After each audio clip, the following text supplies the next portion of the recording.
दिलबार मौला हो, शरीफुल अंबिया नस्खा कुल अदियान देगर हो, बलगल उला बिकमालिही कशफत तुजा बिजमालिही हसनत जमीउ खिसालिही सल्लु।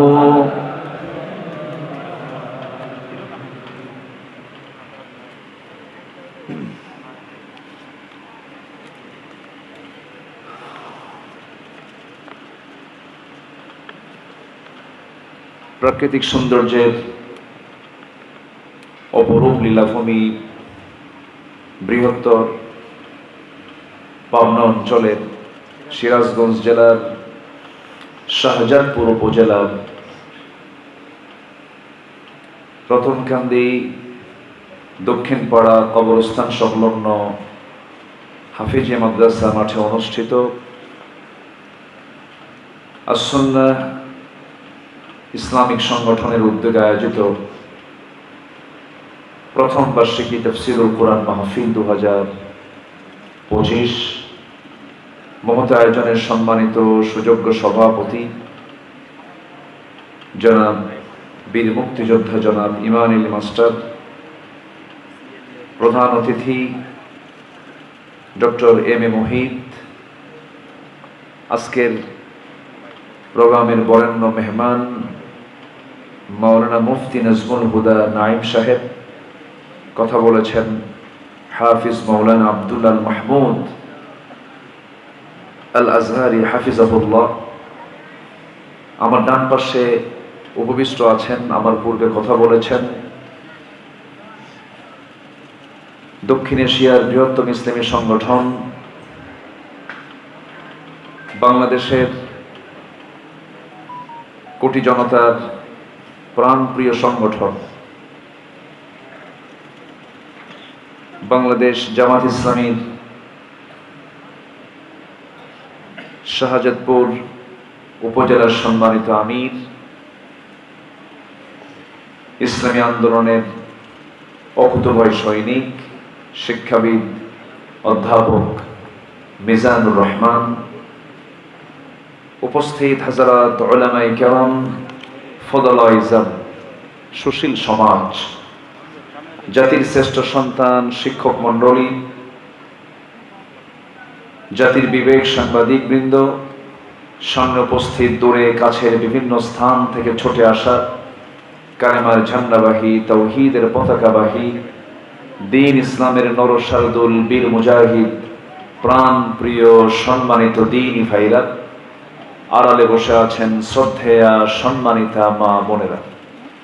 আলোচনার সূচনায় আনুষ্ঠানিকতার মধ্য দিয়ে আমার পক্ষ থেকে আবারও দিল খোলা সালাম, আসসালামু আলাইকুম ওয়া রাহমাতুল্লাহি ওয়া বারাকাতুহু।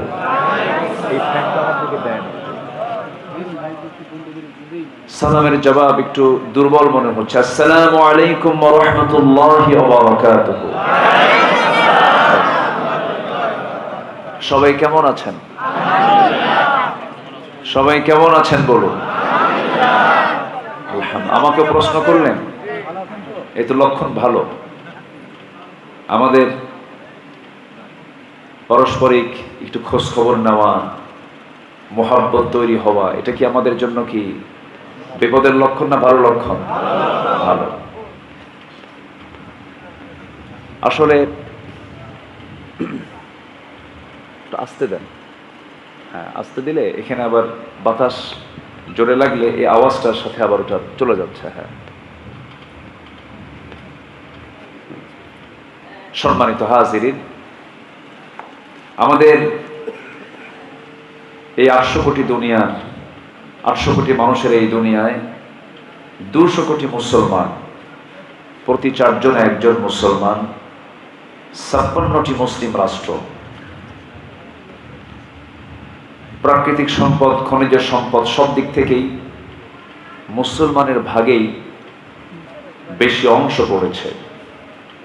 এরপরেও গোটা পৃথিবীতে সবচাইতে বেশি নির্যাতিত যে জাতি, সবচাইতে যে জাতির উপরে দমন পীড়ন বেশি চলছে প্রেজেন্ট ওয়ার্ল্ডে, সে জাতির নাম কি বলুন? মুসলমান। সম্মানিত হাজিরিন, কেন, কি জন্য আমরা এখানে বসে আছি? ঠিক পৃথিবীর এমন কিছু কিছু প্রান্ত আছে যেখানে মুসলমানরা না খেয়ে মারা যাচ্ছে, আছে না নাই? যদি আমাদের দরদ থাকতো 16 আনা, আমাদের মহব্বত থাকতো, আমাদের দিল থেকে যদি কাঁপতো, তাহলে আজকে আমাদের এই চিত্র চোখের সামনে চিত্রায়িত হতো না।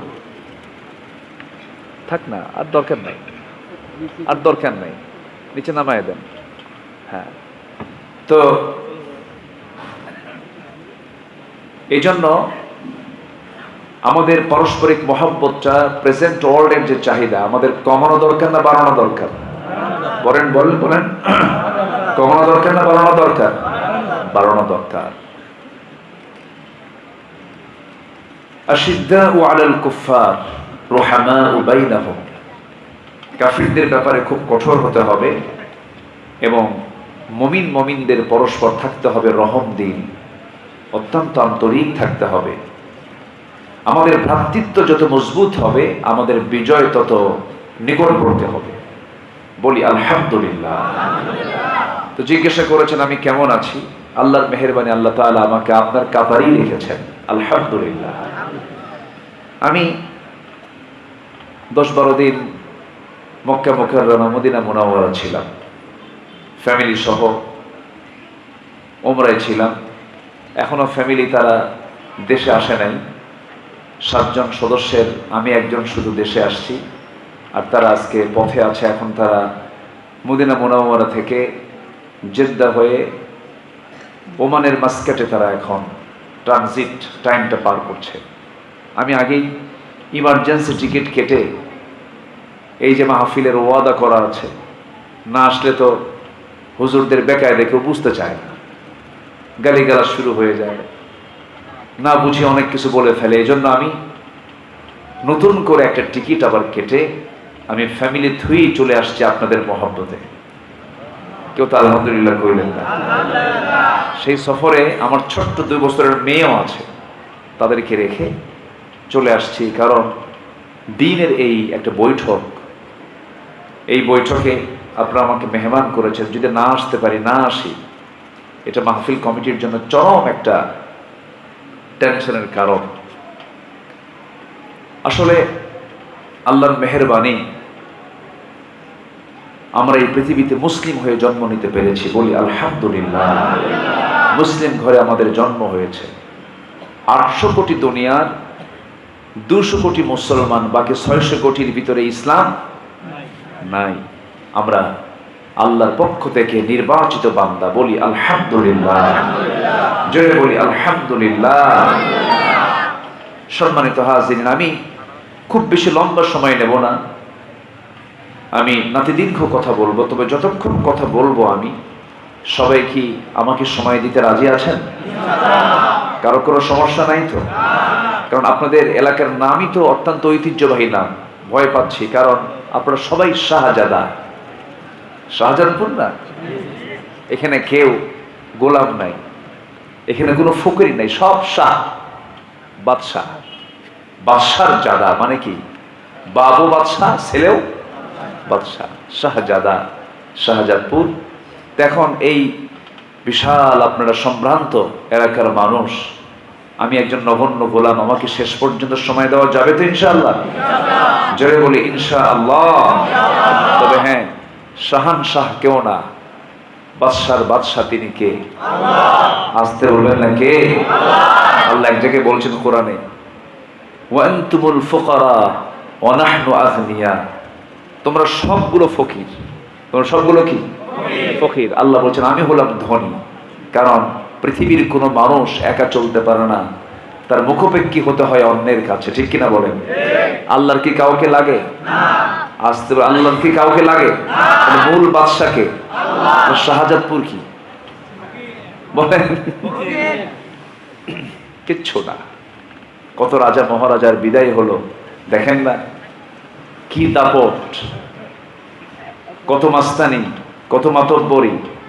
দিল্লি আমাকে বাঁচাবে, এক দৌড়ে দিল্লি চলে গেছে, ঠিক কিনা? এই জন্য বাদশাহী নিয়ে ফখর করতে নেই, ক্ষমতা নিয়ে প্রাউড করতে নেই। মুহূর্তের মধ্যে ক্ষমতাচ্যুত করতে পারেন তিনি আমার আল্লাহ। অতএব শাহজাদপুর নিয়ে অহংকার করার কিছু নাই। আমরা সবাই গোলাম, কার গোলাম? আল্লাহর গোলাম। আল্লাহ কেমন? আল্লাহ রাব্বুল আলামিন বলেন, কুলিল্লাহুম্মা মালিকাল মুলকি তু'তিল মুলকা মান তাশা ওয়া তানজিউল মুলকা মিম্মান তাশা ওয়া তু'ইজ্জু মান তাশা ওয়া তুযিল্লু মান তাশা বিয়াদিকাল খায়র ইন্নাকা আলা কুল্লি শাইইন কাদির। জোরে বলুন আল্লাহু আকবার। যাকে ইচ্ছা তাকে ক্ষমতা দেন, যাকে ইচ্ছা তাকে ক্ষমতাচ্যুত করেন। সকল কল্যাণ কার হাতে? আসতে বলবেন না, কার হাতে? প্রথম তিনি কে? শেষ তিনি কে? প্রকাশ্য কে? গোপনকারী কে? হুয়াল আউয়াল ওয়াল আখির ওয়াল যাহির ওয়াল বাতিন ওয়া হুয়া বিকুল্লি শাইইন আলীম। তিনি প্রথম, তিনি শেষ, তিনি প্রকাশ্য, তিনি গোপন। ক্ষমতা কারো নয়, ক্ষমতা একমাত্র কেবলমাত্র শুধুমাত্র কার ক্ষমতা? মানুষ কিছু আছে বেকুব, ক্ষমতার বড়াই করে। কি হলো রে? কিচ্ছু হল নাই, আপনি কিছুই না, সব মাটির সঙ্গে মিশে চলে যাবে একদিন, কেউ থাকবে না। ফেরাউন আছে? আছে, কিন্তু শীত হয়ে পড়ে আছে, শুটকি হয়ে পড়ে আছে। কোরআন আমাকে শিখিয়েছে ফেরাউনের রাজপ্রাসাদ টিকে নাই। ইব্রাহিম আলাইহিস সালামের ছোট্ট কুঠির জীবন, ছোট্ট গরিবী জীবন টিকে আছে। আল্লাহু আকবার। ইব্রাহিমকে মানুষ সম্মানের চোখে দেখে, আর নমরুদ ফেরাউনকে মানুষ কি কিসের চোখে দেখে? ঘৃণার চোখে দেখে। ফেরাউনের চরিত্রের সাথে বিগত 16 বছর যারা দেশ চালাইছে কিছু মিল ছিল, ছিল কিনা বলেন? আলেমদেরকে ধরতো, মারতো, ফাঁসি দিত। এমন রেকর্ড শোনেন নাই আপনারা? শোনেন নাই? তো ফেরাউন যে কায়দায় গেছে, এরাও। সম্মানিত ভাইয়েরা, জুলুম করা যাবে না। জুলুম এটা মারাত্মক অপরাধ, এটা যেই করবে সেই বিপদে পড়ে যাবে। জুলুম যে করবে সে নিজেই বিপদে পড়বে, ইতিহাসে রাস্তা করে নিক্ষিপ্ত হয়ে যাবে। সাদ্দাত কল্পিত জান্নাত বানিয়েছিল, বললো যে নবীরা কিসের জান্নাতের কথা? আমি জান্নাত বানাবো। জোরে করুন নাউযুবিল্লাহ। জান্নাত বানাইছিল, কি ঢুকতে পারছিল? ঢুকতে পারছে? সম্মানিত ভাইয়েরা, দিন শেষে কেউ আমরা থাকবো না, মরে যাব। আমরা দুনিয়াতে এসেছি কি থাকার জন্য না মরার জন্য? বলেন বলেন বলেন বলেন। যদি মরা না লাগতো তাহলে একটা উপায় ছিল, করতাম যা ইচ্ছা তাই করতাম। মরে যে যেতে হবে এটাই খেয়ে তো ধরা। যদি মরা না লাগতো যা ইচ্ছা তাই করতাম, কিন্তু মরতে যে হবে আমাকে, তাহলে মরার চিন্তা যার আছে সে হলো সচেতন। মরার চিন্তা যার নাই সে কি সচেতন না অচেতন? আজকের সমাজে সচেতন বেশি না অচেতন বেশি? ও যে মরবে ওটা মনই থাকে না। মরার চিন্তা যদি কারো গাঢ় হয় তার মুখে হাসি থাকে।